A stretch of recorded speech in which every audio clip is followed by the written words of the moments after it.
Today is the first Sunday after the 2016 election, and there is a lot we don't know. There is a lot of uncertainty. There is a lot I don't know, and yet this I know. On this, the first Sunday after the 2016 election, our God is still God. Our God did not stand for election this week. Our God is still in office. And though our God did not stand for election, our God had a vote. And God's vote is for you, and God's vote is for me. God's vote is for the hungry. God's vote is for the oppressed. God's vote is for the fearful. God's vote is for those who are confused. God's vote is for those who are angry. God stands with us and votes for us today. That is who our God is. Our God is a God for anxious times. Our God is a God for times like this time. I would encourage each of us today to feel whatever it is we need to feel. And I'm not going to assume what the feelings are in this room. I know that there are some in this room who are afraid and angry. I was on a web meeting this week with pastors from MCCs around the world, and many of them are dealing with fear and congregations that are fearful and angry. But I will not make that assumption in this room. Some of you may be angry and some of you may be hopeful. Some of you may be displeased with the outcome of the election and some may be pleased. We acknowledge the range of feelings, expectations, and emotions in the room. It's important during this time that people feel what they need to feel and say what they need to say. If your primary emotion today is fear, sadness, or anger, I invite you to acknowledge those feelings, to call them out to God, and even to speak them. However, do not let those feelings control you for the long term. Do not dwell in those feelings. Those feelings and emotions are not our home. They're a part of our home, but they do not define our home. In fact, I think our true home during this time is to rise up as a congregation of spiritual leaders to make our world a different place. We could be fearful and angry and confused for a long time. Or we can choose to take all of those feelings and move them into a new perspective, a perspective of hope. I believe that now more than ever, our world needs a congregation like MCCDC. I believe that we exist to bear witness to peace in the midst of the turbulent division in our nation. And that's not just for MCCDC, that's for our denomination. Some people ask, why MCC? This is why we exist. Our statement of faith says this in the form of a prayer. We expect to see your reign on earth as it is in heaven, as we work toward a world where everyone has enough, wars cease, and all creation lives in harmony.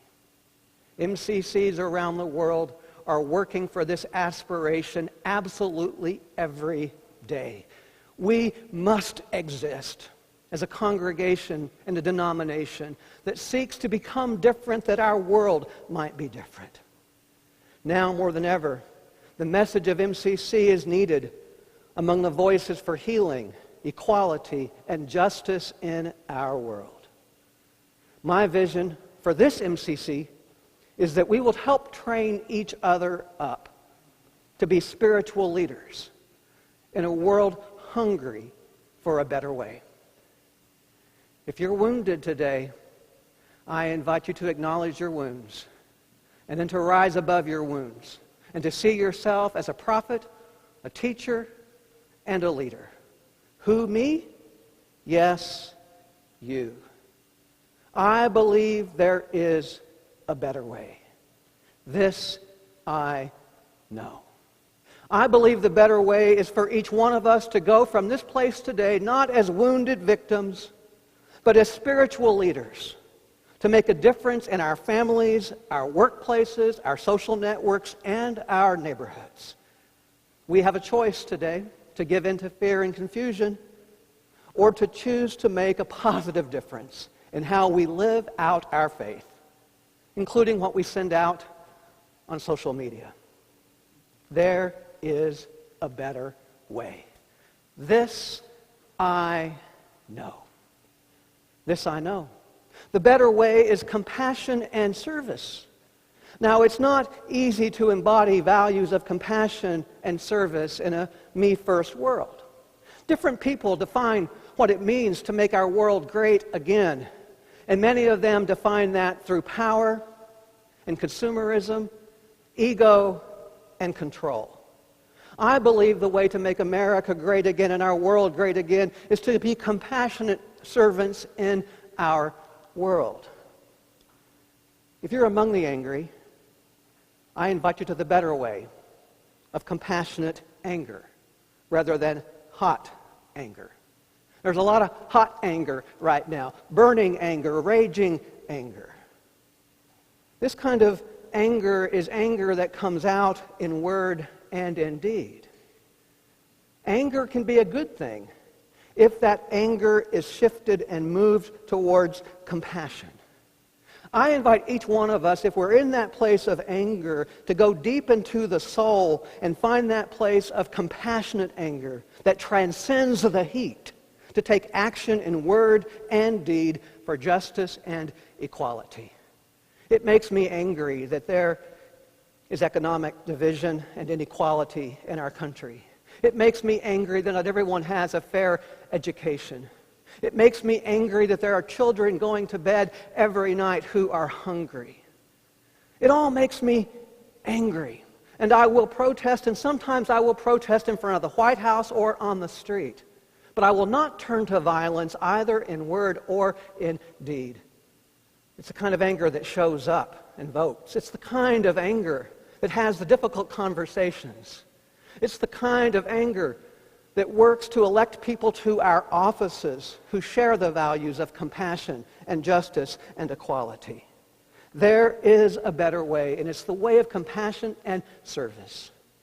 It's not the easy out of ego or power or control.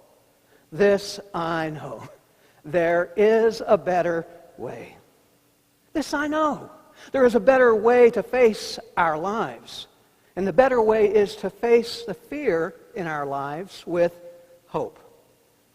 It's not easy to confront fear with hope. Fear seems to have such a loud voice. However, we don't have to fear because our hope and our help is in our God. Our scripture today was chosen before the election, yet it is so relevant. In verse 9, Jesus says, "You'll hear about wars and conflicts, but don't be frightened.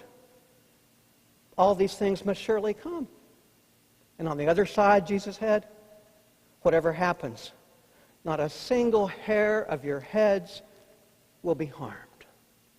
I think that the hair on our heads that Jesus is referring to here is actually a metaphor for the state of our souls and our hearts. I think what Jesus is saying here is that you will be protected in your soul and in your spirit.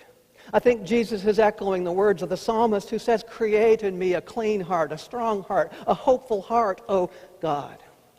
Jesus is saying that in the midst of all that's going on, God helps us. Now, I know how I would like God to help. I would like God to help by controlling all the circumstances, changing things immediately. But God says, that's not how I work. Instead, I change you. Oh, God, create in me a clean heart. I'm honest enough to confess today as your pastor that all my thoughts this week have not been righteous. I've had my own range of thoughts this week. I've had to deal with my own internal struggle. God, change me. Create in me, O God, a clean heart. God does not change circumstances, but helps us in the midst of the circumstances, whatever they might be. Our help today actually is not through any kind of government initiative. Our help is from the divine helper. The divine helper who takes our hands and protects our hearts and helps us to face our fears. I've got some suggestions for some simple ways to face our fears. Martin Luther, the founder of the Reformation, was asked what he would do if he knew the world was coming to an end. And he said, if tomorrow is the day of judgment, then today I want to plant an apple tree. Do something hopeful. Do anything hopeful. I look at these plants today and they give me hope because yesterday Friday, Steve and Greg stood and shared their vows. Now more than ever, those who are thinking about getting married need to get married as an act of hope. This is a time for baptisms. This is a time for going to the birthday party of a nephew or a niece. I attended my niece's birthday party in Seattle on Thursday night, not in person but on FaceTime. And it was a joy to see this young life. Do something hopeful. Yesterday, a team from MCCDC walked for the March to End HIV. Thank you, David, for leading that effort, and Sylvia, and for all of you who showed up. Every step yesterday was a step of hope. This I know. God is with us, calling us to the better way of compassion and service, calling us to face our fear with hope. And now comes the really difficult this I know. And that is that I know we need to find a way to really listen to each other and to see each other as siblings. Otherwise, these divisions are going to become deeper and deeper and greater and greater. There's some people in our nation who I need to listen to. There are some voices that I need to hear. It's not easy to see those we oppose as our siblings, and yet they are. We belong to each other. It's easy for us to say, I'm with her, and only with her. I'm not with them. And the truth is we are with her, with him, with them, with each other. And it's important that we have the very difficult conversations that we are not having as a nation. This is a call to become comfortable with discomfort. It means sitting down with someone with whom we disagree and just listening and not judging. As I was looking at a lot of the interviews going into the election, I saw people on both sides saying, I don't see how anyone could vote for him. I don't see how anyone could vote for her. We're talking above each other and beyond each other rather than listening. I have some suggestions on how that might happen. I invite you to turn to page 4 of your worship folder today. These are some principles that will apply not only in these difficult conversations I think that we need to have, but also to any difficult conversation you may have, including with your neighbors or in your workplaces. These are guidelines for dialogue. We need more of this in our world. We need more of these guidelines on Capitol Hill. We use them here at MCCDC, and I will be honest enough to say we've had some meetings here at times where we've stopped, we've taken a breath, and we've reread these guidelines. But here's some things to think about. When you have a conversation with someone with whom you do not agree, try on new ideas and suspend judgment. No, it's okay to disagree. However, it's not okay to shame, blame, and attack self or others. Use I language to avoid universalizing or assumptions. Practice both and thinking. Avoid use of the word but. Rather use the word and. Be here now. Listen, do not interrupt. Do not focus on what you're going to say next. Otherwise, you'll not hear what the person's saying. You'll just be focusing on what you want to say. Ask clarifying questions. Go deeper. Keep the conversations in the room. In other words, don't have a healing conversation with someone, then go out and badmouth them. Be self-aware of body language and facial expressions in these conversations. It is so easy to have the eyebrow go up, the face to squinch. Become comfortable with discomfort. Don't shame people who vote differently than you vote.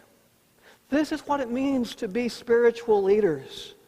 What do we say in these conversations? Here again, Jesus gives us amazing hope when in verse 15, "For when the time comes, I will give you the words to say, wise words, which none of your adversaries will be able to answer or argue against." I know there is a better way. And I know that we are called to live that better way. The better way is compassion and service. Beyond all the noise, there are timeless words that I think guide us during times like this. And I was drawn this week to some of the words of the Reverend Dr. Martin Luther King Jr., who in the Drum Major Instinct said this: "If you want to be important, wonderful. If you want to be recognized, wonderful. If you want to be great, wonderful.